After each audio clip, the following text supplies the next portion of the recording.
few seconds, Cheryl. It seems like if I start too early, it gets clipped off. Yeah. Hey, welcome. I Welcome noticed your to, ending got clipped off last night. yeah, welcome. Welcome to our, yeah, you're right, it did. Hmm.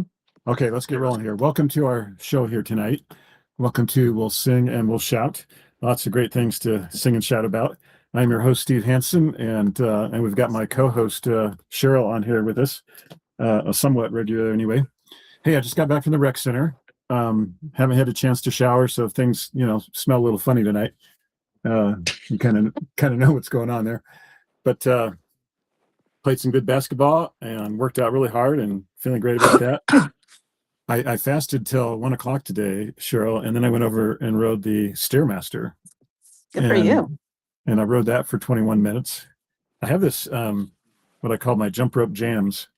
It's 6 songs that I used to jump rope to, and uh, and I'm not quite up to jumping rope yet, but I Right. can ride the Stairmaster. So I use my jump rope jams to jam out on the Stairmaster for 21 minutes. Smart. And and then I hit the squat rack some, but I did it pretty light because I can tell you that squat thing, that's been working my lower back. I feel that really deep. And so if I try to put any significant weight on there, it's like, Yeah, whoa, Nelly. So I kind of need to spend some time getting used to the movement before I start loading myself down. But definitely. but I am lifting a lot of weight at the rec center on a number of machines, as much as I ever have, and that feels really good. So some good things going on there. What's kind of new in your world,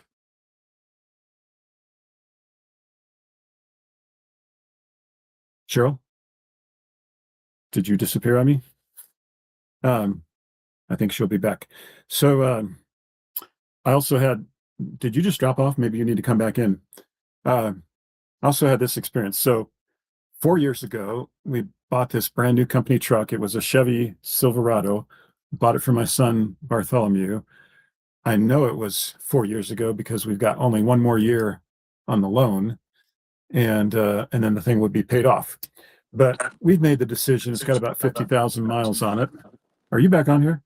Yes, Christopher called just like a minute ago, and so I'm Oh, I'm like, Christopher, I'm on with Uncle Steve. I can't really be talking to you right now. yeah.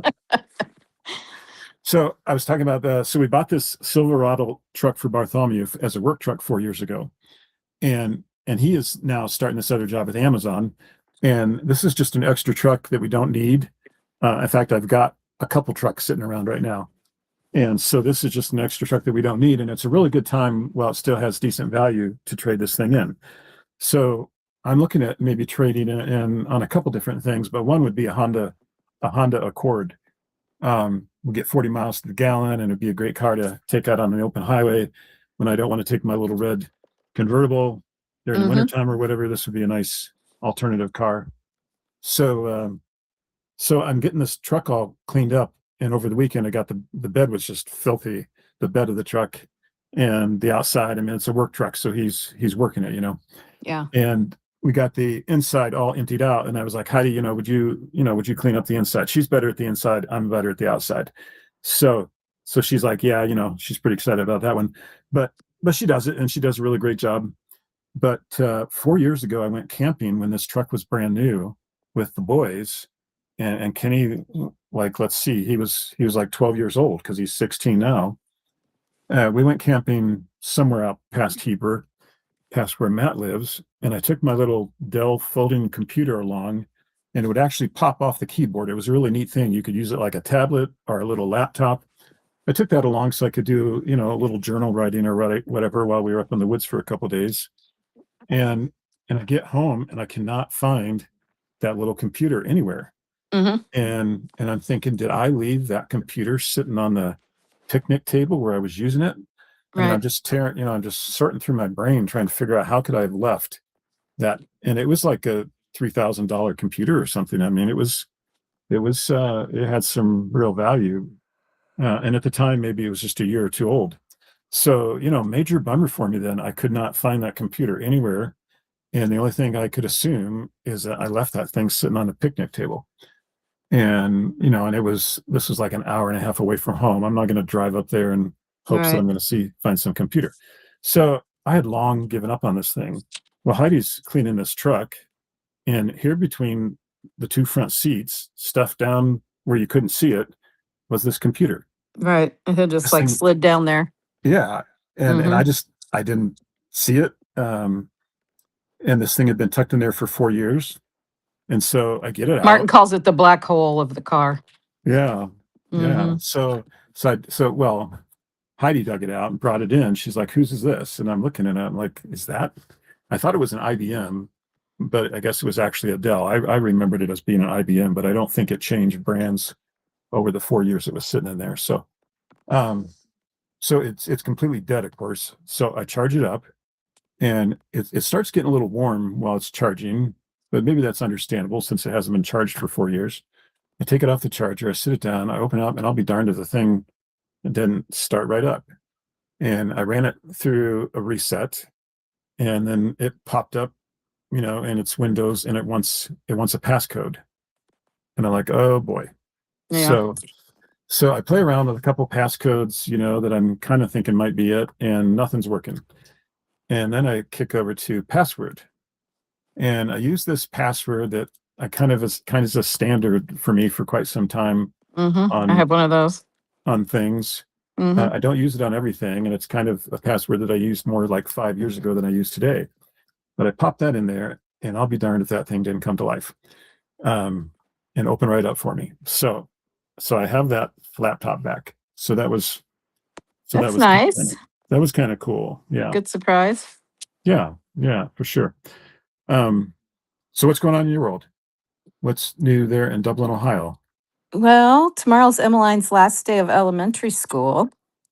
So, she's a fifth grader, and then they go to middle school at sixth grade. So, I guess at 11:30 they have this thing called the clap out, where all the parents and students and everybody line the hallways and clap while the fifth graders walk through the halls for the last time. Oh, So, cool. yeah, so I might go be part of that tomorrow and maybe get a swim at Allison's pool while I'm over there. Yeah, the clap out. I like that. Yeah, the clap Um, out. we should have had So that at Thompson. I know, right? So, So Emmeline, Allison said Emmeline will be bawling. She is. She just gets very emotional. I just went to her dance recital last week, and she was crying after because one of her tap teacher is not going to be there next year. She's moving on somewhere, and Emmeline was really upset about that. So she gets really emotional about like endings and stuff. So tomorrow's going to be hard for her, I think. right, right. But off to bigger and better things. I kind of remember that feeling that way when the last time I walked out of Thompson School as an elementary kid, and then certainly as a seventh grader, I was feeling it because I knew that We're going to be back. Thompson was going to get closed down. Yeah, and it Yeah, was like, wow, that's just so wild. But yeah. feeling that way when we I'm just testing the sound here. Okay. Um, Do you so know, just before Thompson got closed down, there was it was kind of like open to the air in quite a few different places.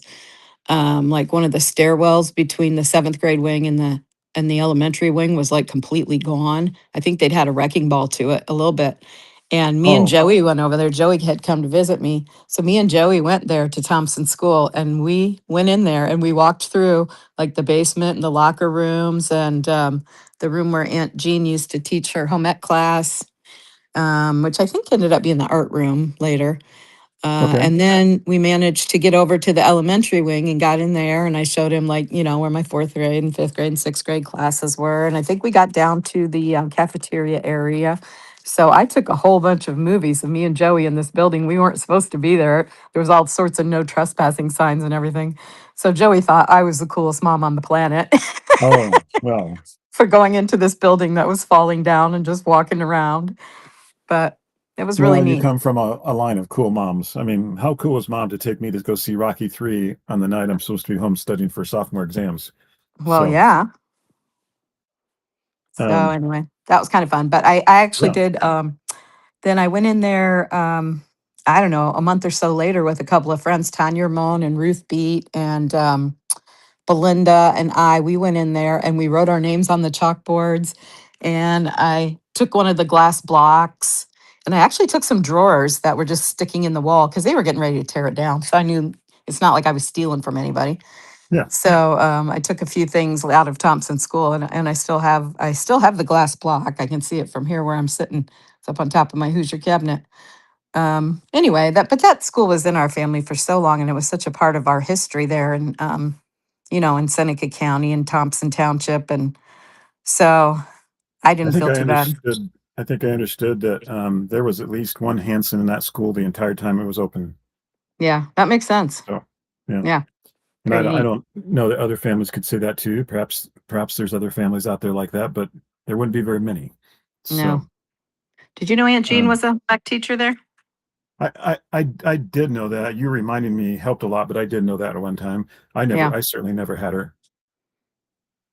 Yeah, she was there when I was in kindergarten there for like a month when mom and dad were over in Europe.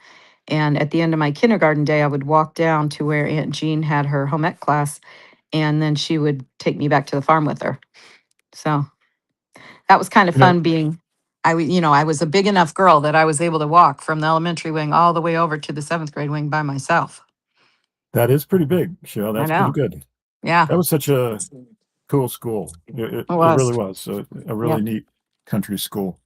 Um, when they learned that Thompson was going to get closed down, when the Bellevue school system decided that, and of course, Grandpa and Dad got all energized about, let's save our Thompson school. Of course, you and I were not very excited about that idea because the idea that we were going to get stuck out here at this Thompson High School with all these country kids instead of being uptown with all these new kids that we liked Right. and wanted to be around did not sound very exciting. Right. And although we loved Thompson School, I think we were very opposed to the idea that that was, that class of 30 was going to be us. Hmm. Um, and so, and I think, over time, Grandpa picked up on that, and that's when he decided, well, if I can't beat him, I'll join him, and that's when he ran for the school board. Right. But I do feel like he was very motivated by you and I, and by our decision, or by our opinion that hey, we want to be part of this. We want to be part of Bellevue. Part of Bellevue. We don't want to be stuck out here at Thompson. And Right. it's not because we didn't love our school. We loved it as an elementary school, not as a place to go to high school. Right.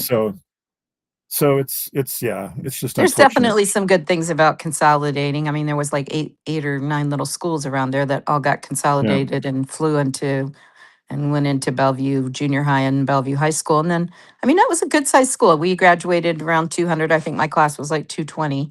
It was certainly big enough to have like band and choir and theater and all the sports and all that. I mean, we didn't have swimming team, but who cares? right. Yeah. So it was a Although big with enough school to have all that stuff and have excellent. Our band was always excellent, and our sports teams were usually excellent. But it was small enough where we pretty much knew everybody in the school. You weren't yeah, in like a college atmosphere because some high schools are so big, like Scott's High School. My ex-husband graduated like 750 a year. That's like a college campus. I mean, that's just right. huge. Yeah, when I went to Upper Arlington in Columbus, that was about twice as big as Bellevue. That was 400 kids, and so there were 1,600 kids in the school, and that was a lot of kids. Yeah. Um, Grandview Heights, where I spent the first 6 weeks down there, was half the size of Bellevue. So that really felt small. Mhm. So that was quite a change to go from Grandview Heights to Upper Arlington. Yeah. But but yeah, Bellevue seemed like a really nice, perfect size school. So Really, really was. Yep. And it still is. um, It's still about that size, I think. It might be shrinking a little bit from when we were there. But so there's so many different things that we could jump into tonight. But let's stick on the school topic and talk about Mrs. Guerrera. I oh, was sure, going to yeah. go I was going to go different directions with this tonight. You might think, others might think, I know you don't think this because but you might think that this is all planned out. This show is all planned out and scripted out and well prepared and all that. But there is very little plan. There's hardly any script. And if there is any, nobody has shared it with me, Cheryl. So We're I just flying by kind the of seat of our pants here. I just follow the spirit, wherever the spirit leads me here, that's where we're going. So if the spirit has a plan, if it's got a script, if there's, if something like that's going on, it gets shared with me live. It's not Well, this is something that sort of like you and me when we have our phone conversations. We just kind of wander all over the place. Right. So Yeah. that's kind of similar to this. So, which is so entertaining for people, and Yes. I know everybody loves this show. It tells it tells all their friends and family about it. I mean, that's what's going on. People are just pouring in here to catch this show on a nightly basis. So that's kind of what's going on. Um, you know, when I got, I was a decent student in junior high, much like you were. I did not get straight A's. I'm sure I could have, but I wasn't putting that much effort into it. But I did get A's and B's. It was rare for Hmm. me to get a C, and I Right. was typically on the honor roll. And if I wasn't on the honor roll, I was on the merit roll. But the merit roll was kind of embarrassing, so you wanted to be on the honor roll. Hmm. Um, and I was and I would study for exams and I would work reasonably hard. I wasn't putting my heart and soul into the thing, but I was making an effort. But when things fell apart, and you could really start to feel it that summer of 1980, and that Yeah. was really before I started high school. That was the summer before I started high school. You could feel it on that trip that we made with you to their um, to that wedding over in Indiana Oh, yeah. to the Sprague wedding. Yeah. You That could was probably feel our last family trip, wasn't it? Really?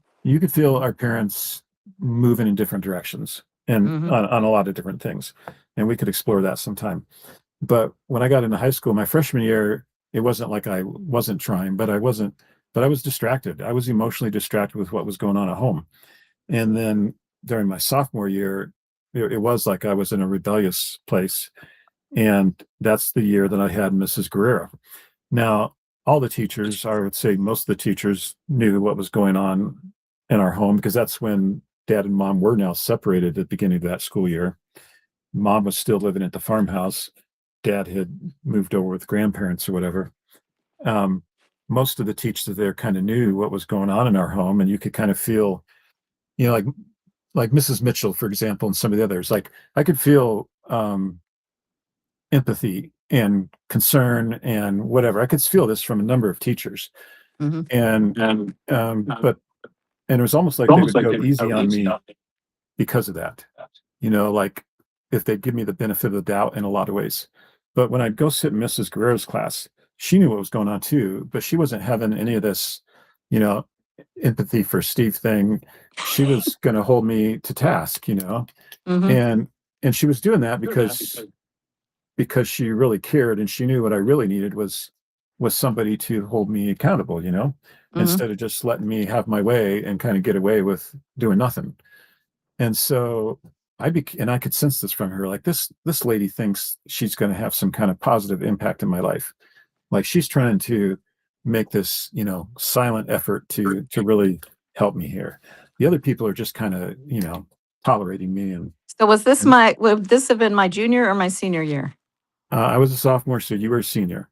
I was a senior. Now this Yeah. is a funny like comparison because I was one of Mrs. Greer's best students and I was the Yes. president of drama club and she was over drama club and so she and I were like I wouldn't say we were friends, but I think we had a mutual respect for one another. And so she must have known what you were capable of just by knowing me. Yeah. Well, and I'm sure she did. And that was Yeah. part of it. Like she knew that there was a lot more going on here than what was she was getting out of me. And I could feel this from her, you know, like, you know, she's gonna make a difference here. And I was having no part of that. Like you're not making a difference here, you know. Right. And so I would purposely um fail her tests. I would purposely Like her like spelling tests and stuff. any kind of test that was coming at me. Yeah. Now Tommy McPeak was in there with me, and so Tommy was in a similar vein, but he wasn't quite as motivated as I was to really show her that she wasn't. I don't know I that don't he know that failed, but he probably came pretty close to it. Um, and somebody was Donnie Drummond in there too. I don't know, but bunch of troublemakers. I worked really hard that year in her class to miss and ignore and just frustrate her as much as I could all year long. Mhm. And I ended that year with a 6%. Oh I had my gosh. I had a 6%, and I want you to know of all the now as a senior, I got straight A's, and Mhm, that me took a too. certain amount of work to do that. Yep. And throughout my college career, I don't have a 4.0, but I've got like a 3.8. Mhm. And I've taken physics and calculus, and you know, I've taken a lot of challenging classes. So I know how to study and I know how to do well, but I don't think there's any grade that I could be more proud of than that 6% because I had to put a lot of work into that To be um, that bad. to be that bad. And so, and you You can are imagine so how much bad. you can imagine how much that pulled my grade point average down. And Yeah. I was gonna, I was winning these battles with her. She and I were fighting a battle, emotional battle in there, and I was winning. And but here's the thing that, and so the next year I had her again. I had Mrs. Powell as a freshman, and she was very kind and patient, and much like the others, empathy. And if there was a benefit of the doubt, she gave me the better grade, and because she knew, people kind of knew what was going on. But Mrs. Greer was having no part of that. She was giving me nothing. She was giving me Right. exactly what I asked for, and what I asked for was as bad as I could get. And so the next year I had her again, and I think my attitude had improved some. That was actually while I was hanging out with Tammy. I started my junior year of high school, hanging out with Tammy Tibbles. Right. Um, and the other thing that happened that junior year is now I'm with the sophomores in sophomore English. And wouldn't you know it, little Christy Sutherland was sitting right behind me. Just like Bill Um, Nasanti and me. He was in so, my sophomore English class, even though he was a junior. right. So I've got Christy Sutherland sitting behind me. Now, Christy is the one who really taught me how to think and write back in Oh, eighth right. grade Yep. when we dated. And she would write me these long letters, and then she'd be like, okay, you have to respond, you have to write me back. And So you so actually had to think. yeah, I've got to, think about the things that she's writing to me, and I've got to come up with some kind of intelligence response. And I know if I don't, there's not going to be any more kisses in front of the junior high. Right. So I am highly motivated to, get this figured out. And so now, but when we were sitting there in sophomore English together, and she's right behind me, we were friends, and we would talk and, goof around a little bit. But there really wasn't, like, I wasn't really romantically interested in her anymore. She had changed in ways, and also just when somebody's rejected you like that, you don't always, you're not always willing to find your way back to them. And so, and I don't know that she was or wasn't interested in me, but I do know that we had a good time kind of laughing and joking around there. So my performance improved some that year with Christy Sutherland sitting behind me. And I knew that I didn't want to go through that a third year with Mrs. Guerrero. So I was at least, trying to pass. Right. But when I came back from Idaho then as a senior, wouldn't you know it, now I'm in Mrs. Guerrero's short story class. Interesting. And So you had her and 3 years in a row. I had her 3 years in a row. Now, of course, I was gone. I was gone the last half of my junior year. That's when I was in Columbus. And I was gone the first 2 months of my senior year because I was in Idaho. But now Mhm. I'm in her short story class. And now I'm a completely different person. And now, and now I'm in here. I had already started writing in my journal a couple of months beforehand. So now I'm writing short stories for her. And actually wrote a lot of really good stories for her. Um, And so I guess the thing I would say about her is, I was fighting battles with her that sophomore year, but what I didn't understand was she was fighting a war with me, and I may have won the battles, but she won the war. Right. And she really did. She's the one teacher there at Bellevue that I'd say really dealt with me in in a helpful and appropriate way because she wasn't willing to put up with my nonsense and accept mediocre, you know, Yeah, when she knew better. yeah, when Yep. she wasn't willing to just sit there and play the sorry card. Right. She held her ground on things, and my response to that was, okay, if you're going to be that way, then I'm going to show you how bad I can be. Right. But Which is so funny eventually, because all that got you was having her for a whole nother year. yeah, And I'm sure she was kind of like, geez, just pass the kid so I don't have to look at him again next year. yeah. But then I got to sit by Christy Sutherland, so there was some upside to that. Right. Um, and then in my senior year, uh, yeah, I had it for short story all year long, and that ties into some other stories we'll share another time. But yeah, that was my senior year when I came back. That is when I really, for the first time in high school, started studying and actually doing well in classes and things like that. So those She must have first been three so years of impressed. those first 3 years of high school were just just a waste. I don't think. I mean, I read books in junior high, and and I wasn't like David. I wasn't somebody who would sit down and just consume books, but I would read books. I remember reading a book called Stuart Little, a little mouse that went on little journeys and whatnot, Mm-hmm. whatever, and other books like that. So I was a decent little reader, but I don't think for 3 years, I don't think I read a book. Maybe that mom had this book about how sugar was the devil. That wasn't the title, but that was kind of the message Yeah. um, down there in Columbus that summer. And I did read that book, but as far as like assigned books or books that your teacher might want you to read, I wasn't reading anything. So when I started reading the Book of Mormon that fall of 1983, the beginning of my senior year, my mind was like this wide open. There was like nothing there for 3 years. So Mm-hmm. talk about wide open space for this information to pour into. Um, that's that's kind of exactly what it was. But all right, what else do you have to say? Um, well, I was just watching just before I came on here with you. I was watching a show. Martin and I really enjoy archaeology. Yeah, And so there was this guy on there that was discussing Genesis, and he was talking about Joseph of Egypt. And he said that there is quite a lot of biblical proof, archaeological proof for the Bible story about Joseph. And you remember how Joseph, like, he took care of Pharaoh's corn and put all the corn away for the famine because he read Pharaoh's dream and knew there'd be 7 years of plenty and 7 years of famine. yeah, And so they talk about this one leader in Egypt who there's like, I don't know, there's some archaeological evidence of this leader, and they say that this guy was saying that the Hyksos, which supposedly came in and took over Egypt at this point in time, were actually Jacob and the 12 tribes coming in. And they were the Israelites came into Egypt, and we know from the Bible that Jacob and his brothers did come to Egypt to get food, and then that's when they recognized their brother and son Joseph. And supposedly, according to this man, this group of people settled in Egypt and stayed there, and they have this one area that they've dug up where they found this burial ground with 12 burial sites. And one of them, and they were all like in a big circle. And one hmm, of them happened to have like, it had a little pyramid over it. Like this particular person was more important than the other 11.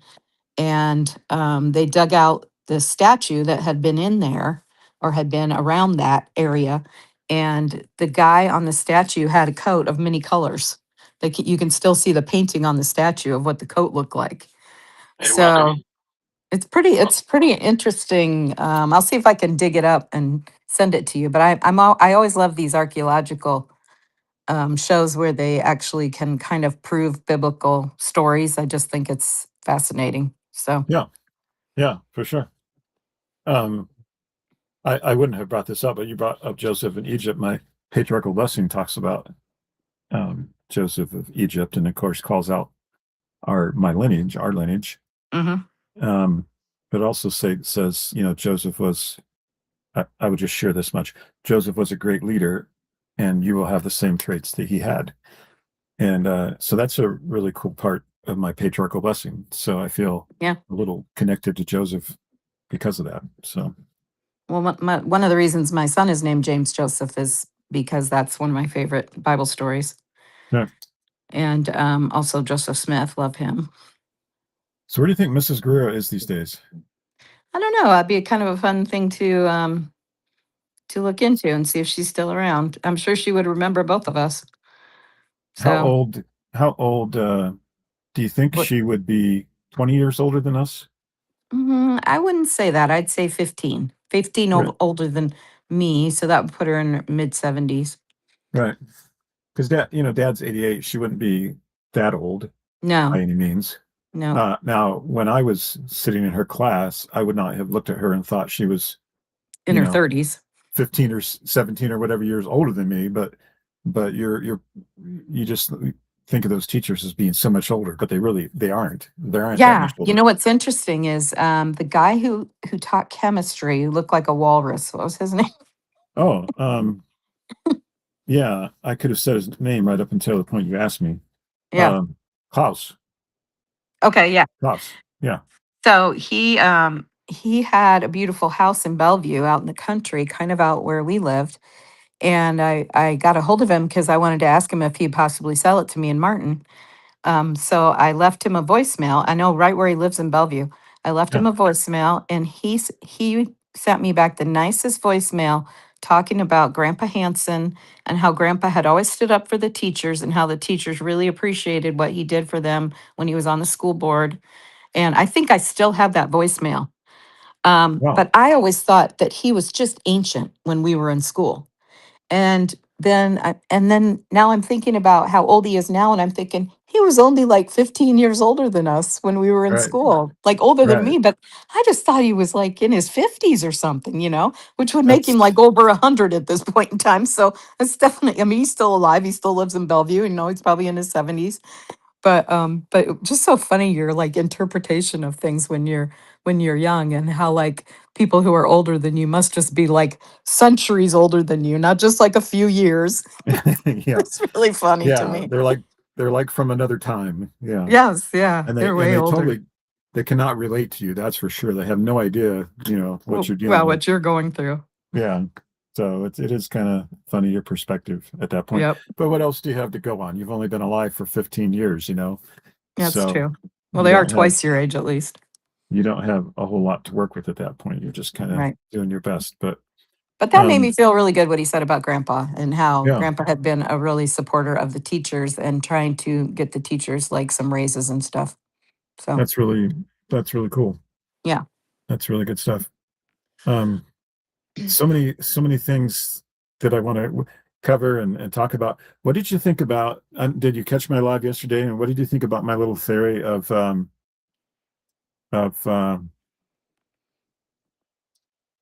of ancestors trying to impact our Oh, lives? yeah, I think that's true. I mean, I've heard some of the general authorities say that, they're around us all the time. We just don't know they're there, but that we have support from the other side a lot. And it would make sense that they would be people who knew us, right? Yeah, I mean, I guess there's some ancestors, like our great grandmother Hanson, Clara Jane Zimmerman, you know, obviously we don't remember her. We didn't know her when we were growing up, but she knows us. yeah, So, she could be close by cheering us on, that kind of thing. So it doesn't even just have to be ancestors that we knew here on earth. It could be ancestors that we don't know. yeah, Well, like I was saying about mom when she joined the church, and all those ancestors that crossed the prairie, they could definitely have been there kind of supporting mom and saying, yeah, this is real. Look into this. yeah. Well, we'll play around with that idea some more. Um, one of the things that this is total offshoot, but I was thinking about this today.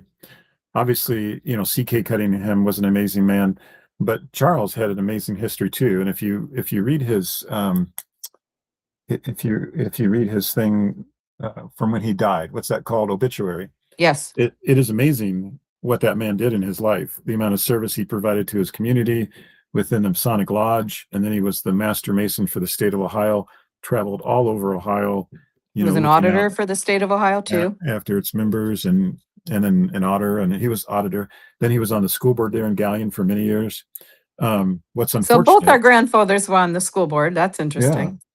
what's unfortunate is we only knew him as an old drunk. I I mean, know. that's all I knew of the man. Right. And there was so much more to him, and he did so much more before that. And it's really unfortunate. And sometimes we ought to kind of spotlight him and talk about all those things that he did before.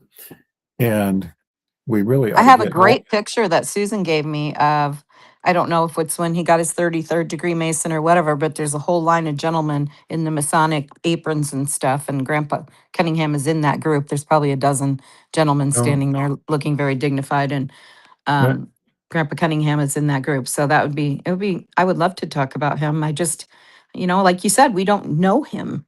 yeah. Just, there's And just, We knew that he ran a clock shop. I knew that he was brilliant. I mean, our mother was absolutely brilliant. I think mother bordered on genius, honestly.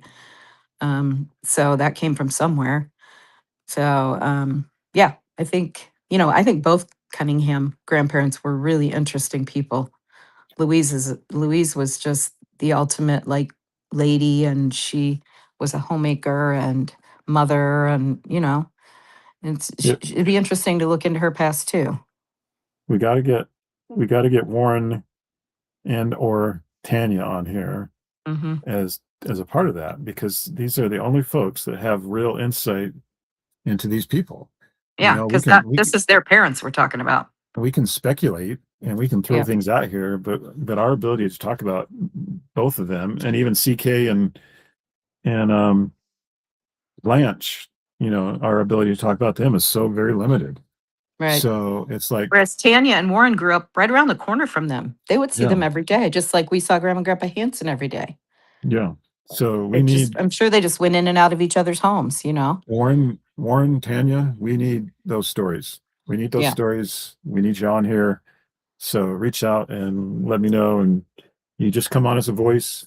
You don't have to put your smiling face on here. If you don't look as good as this, then I can understand.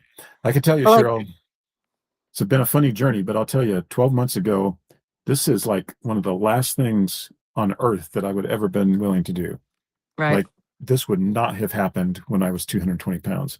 I don't right. even, I'm not totally thrilled about it at 180 pounds, but I can deal with it at 180. But there Hmm. is no way uh, in earth or hell that I would have been on here a year ago. And when I first started this back in January, I was very uncomfortable with the idea of going live like this. And I kept getting encouragement from my Unicity family, not directly, just they would encourage everybody. And I would pick up on that. And it was like, Right, in order to be successful in getting your message out, you really need to learn how to do this. And I was just so resistant to that, but it just kept getting the same message. And it's finally just like, and then somebody brought me into their life as a guest. And I watched myself afterwards and was like, okay, that's all not right. not so bad. Right. And then once I got going on and some people record their thing first and then they share it. But you're just going to tear yourself apart if you try that game. Hmm. You're going to record it and then, oh, look at it, I made that mistake. Let me redo it, and let me cut that part out or whatever. That's insanity. So, and now I'm just so like, this is one of the funnest things I do. Right. I look forward to this most nights. Some nights I'm just tired and I don't want to Don't do it. feel like it. Sometimes I force myself to do it, and then there's other nights when I just skip it. But most of the time, I just really have a lot of fun sharing these stories and talking about this whole experience. And there's so much to share and talk about. Like, we have a lot of good things. We have a lot of good paths to go down and a lot of good stories to share. And much like Tammy Tibbles, I've had so many people who've had such amazing impact on my life, and I haven't even begun to scratch the surface of those stories. Right. And I really, really want to do that. Um, so anyway, I think I'm out of gas. I've got to go up the street here and use a laser level once it gets kind of dark, which it's starting to do out there. I've got to use a laser level to check the concrete forms. I can't really do it during the daylight because I can't see the laser very well. Hmm. So I'm going to go up and check my concrete forms and run the compactor another time. And then I think we're going to pour concrete up there on Tuesday. It's a pretty good sized concrete pad that they're going to put a couple sheds on. Nice. So I'm getting prepped for that. I did get this really big basement job up in Draper that I'm really excited about. I'm going to go sign the contract for that tomorrow. I'm Awesome. also going to go look at a deck project up in Sandy. And I don't know, I got a couple things cooking right now. So it's getting really busy. It's getting really busy and a little bit overwhelming, but Well, that makes sense. It's summer. yeah. But Andy's, I'm hoping to have Andy out here by the, third week of June, Hmm. and he'll be able to help out a lot. So Yeah. so that'll work out good. So Andy's doing so good. I'm so proud of him. But I just he wanted to is. put in a little plug for Grandma Louise. Yeah, Grandma for Louise sure. was Grandma Hanson was our sweet grandma who took care of us and everything, but she wasn't a super fun. I wouldn't call her a fun grandma. She was just a She's very sweet grandma, she was very but practical. Yeah. just very practical. Yes. But Grandma Louise was someone you could really hoot and holler with. And just, I mean, me and Beth Ann would go and stay with her for a week in the summer. Beth Ann is my cousin, who was just about a year younger than me.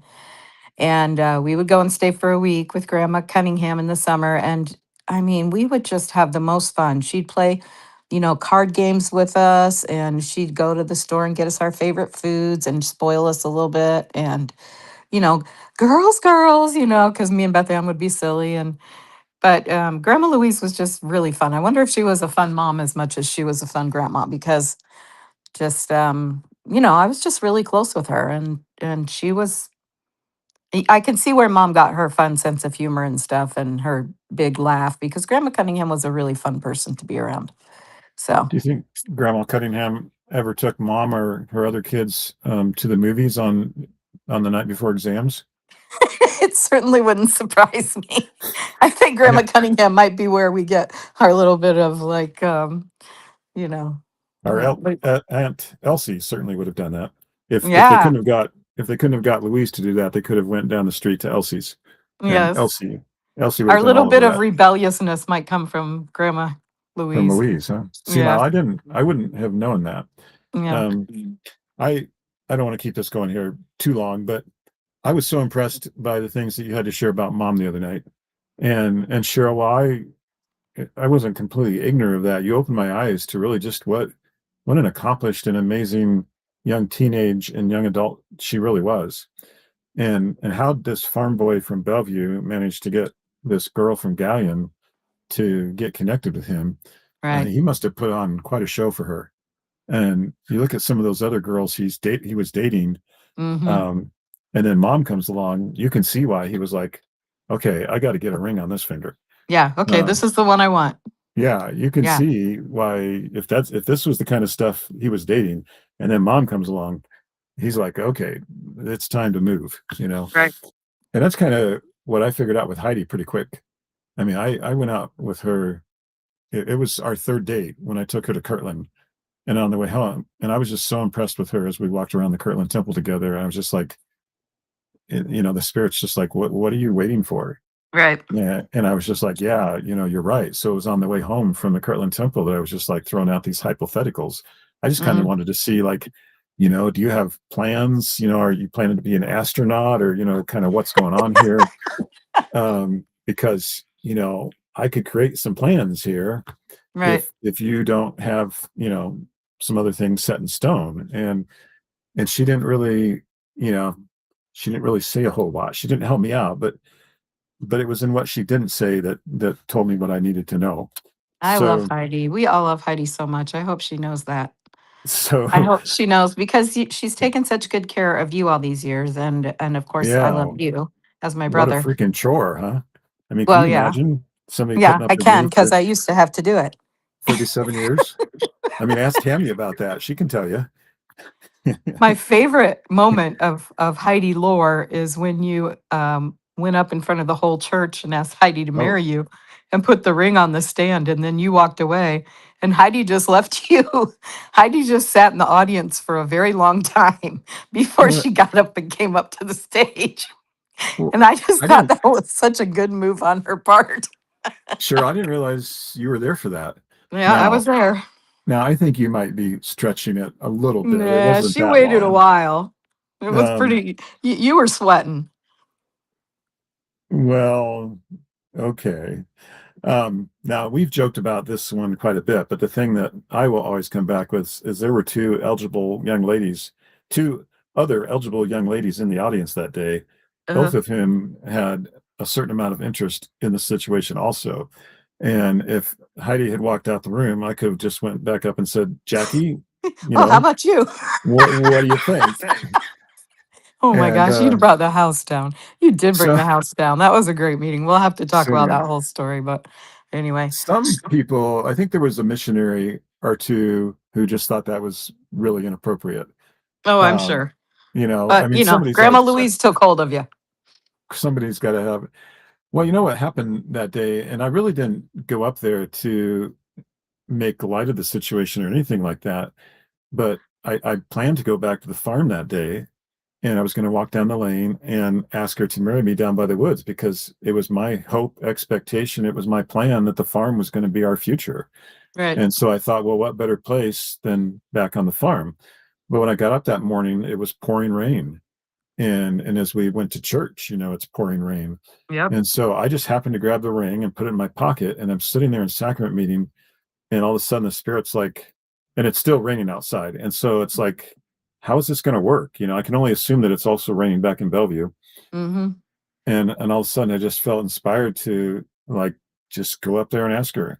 Right. And I That and was I went up just there classic. and I went up there and said a lot of really good things in front of her, in front of everybody that knew her. And and she said when she saw me going up, she was like, I hope he doesn't say anything about me. I think he said that. I think she said that to her sister Angie, like, I hope he doesn't say anything Hope about he me. doesn't mention me. And then I go up and ask her to marry me. Uh so that hope didn't quite work out for her. But Well, you had anyway. taken me along to pick the ring.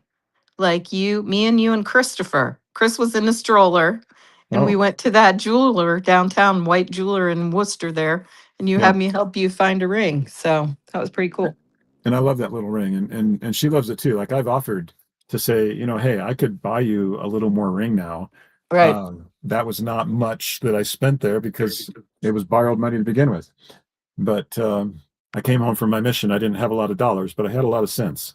So um, that's a George Durant joke. But Ah, anyway, so yeah, that ring wasn't very expensive, but she's like, no, I don't want another ring. I just want this one. So right. Yep. I anyway, totally comprehend that because I have one like that myself. So we'll have to tell the ring story another night. I was just so special. Yeah, you're I special. was, I was just so special. All right. Well, I think we've entertained everybody enough. And that's a Uh, whole nother story about this special. is So yeah. We'll tell the yeah. special. We got to tread carefully with that one. Um, Yeah. all right. Well, hey, you have a good night, and we will be on again tomorrow night with some more amazing things. So please, share this with your family and friends. Let's see if we can get this up to 1 million by the 1st of July. Good So night, everybody. good night. Stay on here, Cheryl. All right.